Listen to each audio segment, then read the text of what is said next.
আমরা এবার একটু যে বিষয়টা নিয়ে আপনার কাছ থেকে জানতে চাইবো যে রিহ্যাবিলিটেশন চিকিৎসার কথা আমরা একটু আগে আলোচনা করছিলাম, এটা আসলে কি এবং এটা আপনারা কিভাবে করে থাকেন? জি ধন্যবাদ। আসলে রিহ্যাবিলিটেশন এই অর্থটা হলো যেমন পুনর্বাসন আমরা বাংলায় বলি। যেমন কোথাও একটা ঘূর্ণিঝড় হলো, যেমন সিডর সুনামির মতো ঘূর্ণিঝড় হলে ওই এরিয়াটা যেমন ক্ষতিগ্রস্ত হয়ে গেল এবং ওই এরিয়ার মানুষকে আবার রিহ্যাবিলিটেশন করাটা আমরা অনেক সময় শুনে থাকি বা বলে থাকি। এটা ঠিক তেমনই ব্রেনের মধ্যে আমাদের একটা স্ট্রমের মতো হয়, যেটা আমাদের শরীরে একটা সাইড ক্ষতিগ্রস্ত করে দেয়, প্যারালাইজ। এই অবস্থাটাকে আবার পূর্বের জায়গায় ফিরিয়ে নিয়ে যাওয়ার জন্য যে ট্রিটমেন্ট পদ্ধতি, এটাকে আমরা রিহ্যাবিলিটেশন চিকিৎসা বলে থাকি।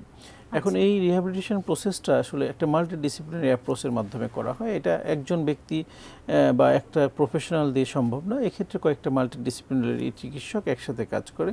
তার মধ্যে যেমন স্ট্রোকের জন্য নিউরোলজিস্ট, একজন ফিজিওথেরাপিস্ট, একজন স্পিচ থেরাপিস্ট, একজন অকুপেশনাল থেরাপিস্ট, একজন কেয়ার গিভার, একজন এই বিষয়ে প্রশিক্ষিত নার্স, কয়েকজন মিলে একটা টিম। এই টিমটা সঠিকভাবে যদি প্রপারলি রোগীকে সার্ভিসটা দিতে পারে, তাহলে আমরা দেখতে পাই অনেক রোগী আছে 2 থেকে 3 সপ্তাহের মধ্যে তার স্বাভাবিক জীবনে ফিরে যেতে পারে। আচ্ছা, ঠিক আছে। ফিজিওথেরাপি চিকিৎসার ক্ষেত্রে কোনো রকমের পার্শ্ব প্রতিক্রিয়া আছে কিনা?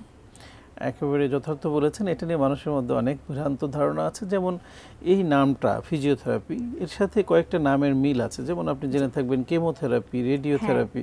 সো এইগুলো বাকি দুইটা চিকিৎসা কিন্তু ক্যান্সারের চিকিৎসায় ব্যবহার হয়।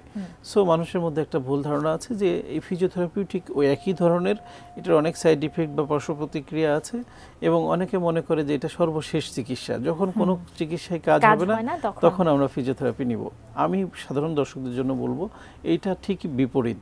ফিজিওথেরাপির কোনো পার্শ্ব প্রতিক্রিয়া নেই যদি সঠিকভাবে সেটা নেওয়া যায় এবং সঠিক সেন্টার বা সঠিক জায়গায় যদি নেওয়া যায়।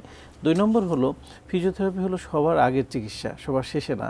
কারণ হলো আমরা অনেক সময় আপনি দেখে থাকবেন যে স্পোর্টস ইনজুরির ক্ষেত্রে খেলার মাঠে দেখবেন একজন প্লেয়ার হঠাৎ করে মাসল পুল করে, একজন ফিজিও দৌড়ে যায়, যে সঙ্গে সঙ্গে তাকে একটা সার্ভিস দেয় এবং সে দেখা যাচ্ছে পরবর্তীতে আবার খেলায় নামতে পারে।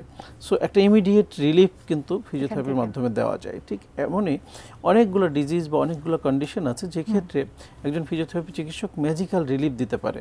সো দেরিতে না, যত দ্রুত একজন ফিজিওথেরাপি চিকিৎসকের কাছে একজন রোগী যেতে পারে, দ্রুত তার সমস্যাটা সমাধান করা যায়। আমাদের মধ্যে যে প্রবণতাটা, আমাদের বেশিরভাগ মানুষের ক্ষেত্রে আমরা শুরুতে ঔষধ দিয়ে শুরু করি, তারপরে যখন কাজ হয় না, যেটা আপনি বলছিলেন, তখন আমরা ফিজিওথেরাপির একদম শেষ আশ্রয় বলতে আমরা সেটাই কিন্তু বুঝে থাকি।